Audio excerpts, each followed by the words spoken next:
May nagsabi na ba sa'yo ng totoo tungkol sa buhay pagtungtong mo ng 80? Hindi lang yung obvious na bagay tulad ng mas mabagal na lakad, mas kaunting energy, o mas madalas na birthday cake. Ang tinutukoy ko ay yung mga tahimik na pagbabago, yung hindi agad napapansin pero malalim ang epekto. Pagdating ng 80, may mga pagbabago na hindi mo agad inaasahan. Hindi ito laging sinasabi ng pamilya mo, ni hindi rin ito masyadong nababanggit ng mga doktor. Pero mararamdaman mo, unti-unting lumiliit ang mundo mo. Tahimik ang bahay, bihira na ang tawag at parang mas madalas mong marinig ang sarili mong buntong hininga kaysa tawanan ng ibang tao. Pero bago mo isipin na malungkot ang lahat, linawin natin ang intensyon ng video na ito. Hindi ito para takutin ka. Hindi ito para pasamain ang pakiramdam mo. Ang goal natin dito ay ihanda ka, mentally, emotionally at spiritually, para harapin ang mga bagong yugto ng buhay mo na may tapang at dignidad. Kasi kapag alam mo ang mga darating, hindi ka basta-basta mabibigla. Mas kaya mong mag-adjust. Mas makakapagdesisyon ka kung paano mo gustong tahakin ang susunod na dekada ng buhay mo. Hindi mo kontrolado ang oras o katawan mo, pero kontrolado mo kung paano mo ito haharapin. At ang kagandahan dito, kapag natanggap mo ang totoo, dun nagsisimula ang tunay na kapayapaan. Kasi habang buhay ka pa, may magagawa ka pa, may masasabi ka pa, may halaga ka pa. Kaya simulan na natin ang paglalakbay na ito, hindi sa takot, kundi sa pagmumulat. Number 1, unti-unting pagkawala ng social circle. Dati-rati ang daming tumatawag. Ngayon, parang biglang natahimik ang mundo. Ito ang isa sa pinakamasakit pero tahimik na pagbabago na nararanasan ng mga tumatanda. Ang unti-unting pagkawala ng social circle. Hindi agad mapapansin pero darating ang araw, mapapansin mo.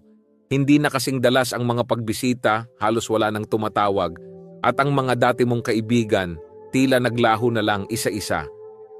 Kaibigan, kapitbahay, kapatid, paminsan-minsan kahit anak, unti-unti silang lumalayo hindi dahil ayaw ka na nila, kundi dahil binago rin sila ng oras.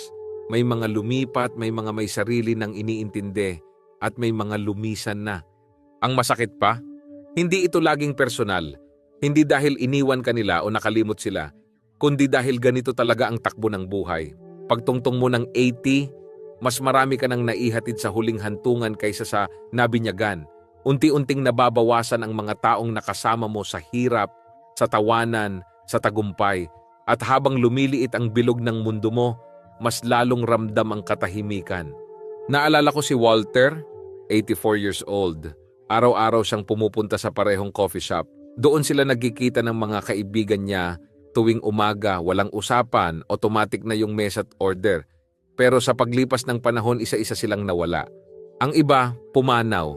Ang iba, hindi na makalakad. At si Walter, naiwan sa parehong booth, umiinom ng kapeng hindi na kasing sarap tulad ng dati dahil wala na siyang kasabay.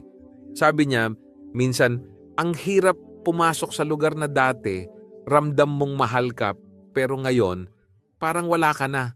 At totoo yon, hindi palaging may iyak, minsan tahimik lang. Isang hapunan na walang kausap, isang lakad na walang kwentuhan, isang birthday na puro text greetings na lang. Pero narito ang pinakamahalagang punto. Kapag alam mong dumarating ang ganitong yugto, may magagawa ka pa. Hindi ibig sabihin na titigil na ang koneksyon, pero hindi na ito basta dumarating. Kailangan mo nang ikaw ang lumapit. Mag-text ka muna, tawagan mo ang kaibigan mong matagal nang di nakakausap. Kumaway ka sa bagong kapitbahay, magpadala ng sulat sa pamangkin, makipagkwentuhan sa nagtitinda sa palengke, sumali sa church group or senior community. Hindi mo kailangang hintayin sila. Alam kong hindi madaling gawin ito, lalo kung sanay ka na ikaw ang nilalapitan. Pero ngayon, ito ang bagong anyo ng lakas, ang lakas na manguna sa koneksyon.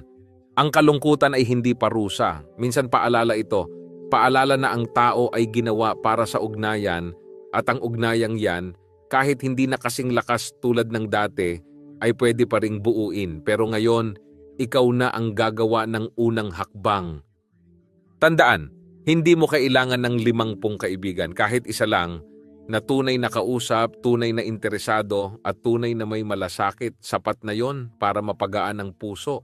Kaya kung napapansin mong tumatahimik na ang mundo mo, Huwag kang manahimik din. Lumapit ka, magparamdam ka.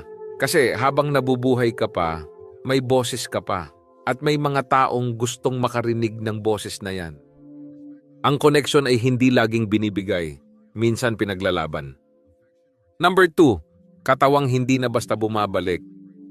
Yung dating simpleng sakit ngayon pwedeng magbago ng buong linggo mo. Totoo yan. Sa edad na 80 pataas, hindi na basta sakit lang ang sakit. Hindi na basta pagod lang ang pagod. Ang dating simpleng ubo, pilay o hilo, ngayon, pwedeng magpabago ng takbo ng buong araw, linggo o kahit buwan mo. Sa mga mas batang taon natin, sanay tayong mabilis makabawi. Matutulog lang, iinom ng mainit na tsaa at bukas balik na sa dati. Pero ngayon, isang pagkadulas sa banyo, isang maling hakbang sa hagdan o kahit isang buong araw na pagod, pwedeng magresulta sa matagalang epekto. Gaya ni Gloria, 81 years old. Active pa rin siya sa edad niya. Nagtatanim sa likod bahay, lumalakad-lakad sa umaga at miyembro pa ng book club nila. Pero isang araw nadulas siya habang nagpuputol ng rosas. Maliit na bagay lang, walang bali pero ilang linggo siyang kailangang magpahinga. Ang hindi niya inasahan, hindi lang katawan niya ang naapektuhan, kundi ang kumpiyansa niya. Akala ko pahinga lang, sabi niya. Pero parang ayaw na bumalik ng katawan ko sa dati. Mas mabilis na akong mapagod, parang kahit isip ko natatakot na ring gumalaw. Ito ang hindi sinasabi ng karamihan. Ang katawan kapag umabot na ng 80, hindi na basta bumabalik sa dati. At kahit gaano ka pa kaingat, kahit anong vitamins pa ang iniinom mo, may mga bagay talagang hindi mo na kontrolado. Pero huwag kang mawala ng pag-asa. Kasi kung hindi na bounce back ang laro, edi adapt forward na tayo ngayon. Ang ibig sabihin nito, binibigyan mo na ngayon ng mas mataas na respeto ang katawan mo. Hindi na basta lakad ng isang oras. Baka 30 minuto lang muna. Hindi na trabaho ng buong araw. Baka may pahinga sa gitna. Hindi ito pagsuko. Ito ay pagsasaalang-alang. Ibig sabihin, hindi mo hinahabol ang dati mong lakas. Ang ginagawa mo, tinatanggap mo kung nasaan ka ngayon at ina-adjust mo ang galaw mo, ang schedule mo at ang expectations mo ng may karunungan. Minsan, ang pagbangon ay hindi tungkol sa bilis, kundi sa intensyon. Mas mabagal ka nga pero mas maingat, mas madalas kang magpahinga pero mas purposeful ang bawat galaw. Hindi ka na sumasabay sa agos ng iba pero may sarili kang pace at iyon ang tunay na lakas. At sa pagtanggap na ito may kapayapaan kasi hindi mo nilalabanan ang katotohanan. Niyayakap mo ito. At dahil doon, mas tumatagal ka, mas nagiging matatag ka. At ang katawan mong mabagal na nagdudulot pa rin ng lakas sa iba dahil sa disiplina at pag-aalaga na ipinapakita mo. Kaya kung nararamdaman mong hindi ka na kasing bilis, kasing lakas, o kasing sigla tulad ng dati, okay lang, walang mali sa'yo. Ang mahalaga ngayon ay hindi gaano kakabilis gumaling, kundi kung paano ka nagpapatuloy sa kabila ng bagal. Igalang mo ang katawan mo, pangalagaan ang energy mo. At bawat araw na nagigising ka, alalahanin mong kahit mas mabagal ang katawan, hindi nababawasan ang tibay ng loob. Number 3, lumalalim na pangangailangan ng tulong. Kahit gaano ka pa ka-independent, may mga bagay na mahirap nang gawin mag-isa. Habang tumatanda tayo, isang realidad na mahirap tanggapin ay ang pagkakaroon ng mas madalas na pangangailangan ng tulong. Sa una, ayaw mong aminin. Hindi dahil sa pride lang, kundi dahil nasanay ka na kaya mo. Sanay kang ikaw ang gumagawa ng lahat. Pero darating ang araw na mararamdaman mong iba na. Magsisimula ito sa maliliit na bagay. Pag-akyat ng hagdan na dati parang wala lang. Pero ngayon ay kailangan mo nang humawak sa railing. Pagbibitbit ng grocery bag na dati kaya mong isang buhat lang. Pero ngayon ay kailangan mo nang huminto sa gitna para magpahinga. O yung simpleng pagmamaneho sa ulan, dati normal lang, pero ngayon ay nakakaramdam ka na ng kaba. Hindi agad-agad pero unti-unti, at minsan hindi lang pisikal ang bigat nito, emotional din. Lalo na kung ikaw ang tipo ng taong laging inaasahan ng iba, na sanay mag-alaga, magdesisyon, at kumilos mag-isa. Ang ideya na kailangan mo nang humingi ng tulong, parang nakakabawas ng pagkatao, pero ang totoo, hindi ito kahinaan. Isa itong bagong anyo ng katalinuhan. Kwento nga ni Eugene, 85 years old. Dati siyang sundalo, lumaban sa gyera, Nagtayo ng bahay mula sa lumang kahoy, nagpalaki ng 4 na anak. Buong buhay niya sinasabi niya sa sarili, kaya ko ito, hindi ko kailangan ng tulong. Pero isang araw ng taglamig nadulas siya sa driveway. Walang nabaling buto pero matindi ang epekto sa loob niya. Hindi niya sinabi kahit kanino. Ayaw niyang mag-alala ang mga anak, pero napansin ng anak niyang babae. Hindi na siya palalabas ng bahay tulad ng dati. Kaya nagsimulang dumalaw ang anak niya kada linggo, nagdadala ng groceries, nakikitanghalian. Sa una tutol si Eugene, kaya ko ito Ania. Pero sa pagdaan ng mga linggo nasanay siya. At isang araw habang umiinom sila ng kape, sinabi niya, alam mo, masarap din pala yung may kasama. Hindi pala nakakababa ng pagkatao ang tinutulungan. Doon niya na-realize, ang pagtanggap ng tulong ay hindi pagtalikod sa pagiging malakas. Isa itong tanda ng pagiging matalino. Kasi kapag hinayaan mong tulungan ka, mas napapahaba mo ang kakayahan mong gawin ang mga bagay na mahalaga sa iyo.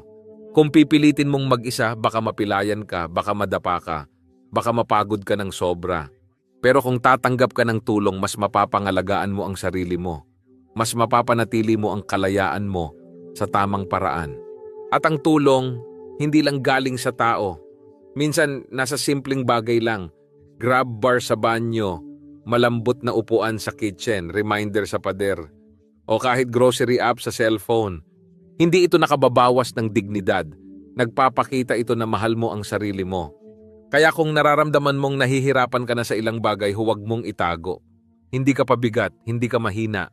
Ikaw ay isang taong marunong umangkop sa bagong yugto ng buhay. At tandaan mo ito, ang pagtanggap ng tulong ay hindi pagbagsak. Ito ay pag-angat sa mas matatag at mas mapagkalingang paraan. Number 4, pakiramdam na hindi ka na napapansin. Parang invisible ka na sa mundo, hindi ka na tinitingnan ng cashier, hindi ikaw ang tinatanong ng doktor.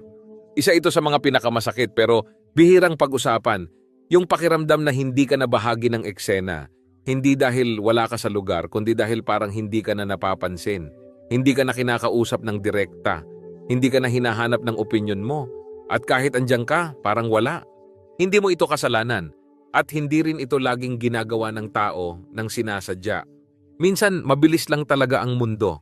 Ang mga taong bata pa, nagmamadali, abala, at hindi nila naiintindihan na ang mabagal na hakbang ay may bitbit na kasaysayan. Pero kahit hindi nila sadya, masakit pa rin. Sa doktor, mas sa anak mo sila tumitingin kapag may tanong. Sa cashier, inuuna yung nasa likod mo sa pila. Sa restaurant, dinadagdagan ang lakas ng boses nila sa'yo. Akala mo agad ay hindi ka na nakakarinig o nakakaintindi.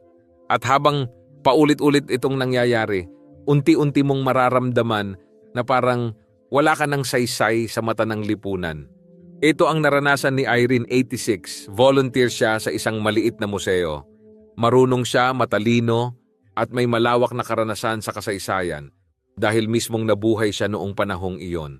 Isang araw may lumapit na bisita na may tanong. Alam na alam ni Irene ang sagot. Pero sa halip na siya ang tanungin, ang isa sa mas batang staff ang tinanong. Tahimik lang si Irene, ngumiti pa rin, pero sa likod ng ngiti na yon, may konting sakit. Kasi bihira na siyang tanungin kahit alam niyang marami pa siyang pwedeng ibahagi. At dito tayo babalik sa mahalagang katotohanan. Ang katandaan ay hindi dapat maging dahilan para mawala ka sa eksena. Hindi ka furniture, hindi ka background. Isa kang buhay na kwento, isang saksi sa panahon. Kaya ano ang pwede mong gawin? Lumaban sa pagiging invisible. Kung may gusto kang sabihin, sabihin mo. Kung may tanong ka, itanong mo. Kung may opinyon ka, ibahagi mo. Mag-volunteer, magkwento, magsulat, magsalita kahit walang nagtatanong. Ang presensya mo ay mahalaga kahit hindi ito laging pinapalakpakan. Hindi mo kailangang sumigaw. Hindi mo kailangang makipagsabayan sa kabataan. Pero kailangan mong ipaalala sa sarili mo na may boses ka pa. Kapag nagsalita ka, kahit sa simpleng paraan, inaangkin mo ang espasyo mo sa mundo. Kapag ikinuwento mo ang buhay mo, nabubuhay muli ang nakaraan sa mata ng iba. Kapag nakipag-usap ka, pinaparamdam mong hindi pa tapos ang kwento mo. At sa bawat kilos na yon, sa bawat kwento, bawat tanong, bawat komento, ipinaglalaban mo ang karapatang marinig, makita at pahalagahan. Kasi tandaan mo, hindi mo kailangang magpaalam sa mundo hanggat may tibok pa ang puso mo. At habang andyan ka pa, may saysay ka pa. may silbi ka pa, may presensya ka pa. Hindi ka invisible, ikaw ay isang buhay na aklat at ang mundo kailangan pa ng mga pahina mo. Number 5, panibagong kahulugan ng layunin sa buhay. Kapag bumagal ang buhay, mas marami kang oras para balikan ang nakaraan at minsan para manghinayang. Sa pagtungtong ng 80 pataas, natural na bumabagal ang takbo ng araw-araw. Mas kaunti na ang lakad, hindi na punong-puno ang kalendaryo at maraming sandali na tahimik ka lang sa isang sulok, nag-iisa. Sa mga oras na yon, dumadalaw ang mga alaala, masaya, malungkot at minsan puno ng sana nakasama ko pa sila ng mas matagal. Sana tinuloy ko yung pangarap na yon. Sana humingi ako ng tawad nun.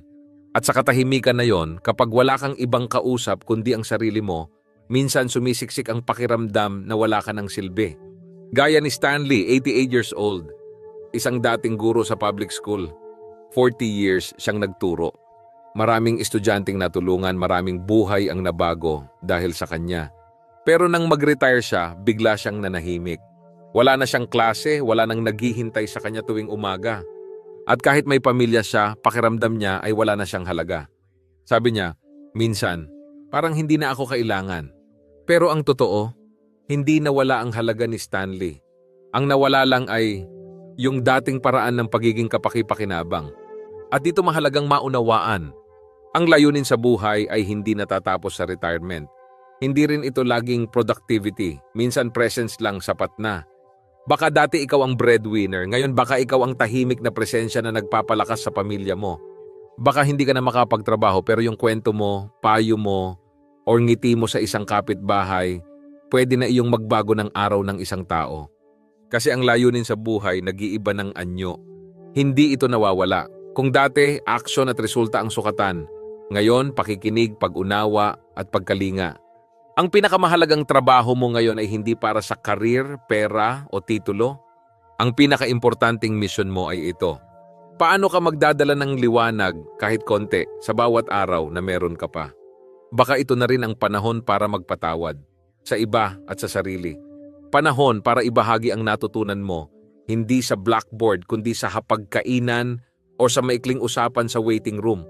Panahon para huminga, ngumiti, at tanggapin na hindi lahat ng hindi mo nagawa ay pagkatalo. Minsan ito'y simpleng bahagi lang ng kabuuang kwento mo. At tandaan mo, hindi kailanman huli ang magbigay ng saysay. Hindi huli ang magpatawad. Hindi huli ang magmahal muli. At hindi kailanman huli ang muling hanapin ang layunin. Kaya kung nararamdaman mong parang wala ka ng silbi, tanungin mo ulit ang sarili mo, paano ako pwedeng maging presensya ng kabutihan ngayon? Kahit simpleng text ng kumusta ka, kahit ngiti sa tindera, kahit panalangin para sa isang pamilyang dumadaan sa pagsubok. Ang maliliit na bagay na ito, kapag paulit-ulit mong ginagawa, ay nagiging bagong anyo ng layunin. Kaya oo, humihina na ang katawan. Oo, tahimik na ang paligid. Pero ikaw, hindi ka pa tapos. Dahil habang nabubuhay ka pa, may maiaambag ka pa. At sa pagbibigay saysay muli sa araw mo, nabibigyan mo rin ng saysay ang buhay ng iba. Hindi ka nag-iisa, hindi sa bagal, hindi sa lungkot at hindi sa tanong na, ano pa ba ang halaga ko ngayon? Kung isa ka sa mga nakarating sa dulo ng video na ito, salamat. Ibig sabihin, handa kang harapin ang mga totoo at mahirap na bahagi ng pagtanda. Hindi para matakot, kundi para mamulat at lumakas. Ang 5 realidad na ito, ang pagkawala ng social circle, kahinaan ng katawan, pangangailangang tumanggap ng tulong, pakiramdam ng pagiging invisible, at ang paghahanap ng bagong layunin, lahat ito ay bahagi ng natural na paglalakbay sa buhay. Pero tandaan, natural hindi ibig sabihing wala ka nang magagawa. Ang pagkakaiba ng isang taong tumatanda lang sa isang taong tumatanda ng may dangal ay ito, pagtanggap na may halong pagkilos. Hindi mo kailangang tanggapin ang lahat ng tahimik. Pwede kang kumilos, pwede kang magsalita, pwede kang magmahal, magbahagi at magpatawad. Kaya ngayon gusto naming marinig ka.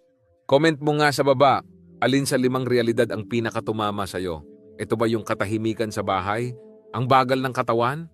O yung tanong na, may silbi pa ba ako?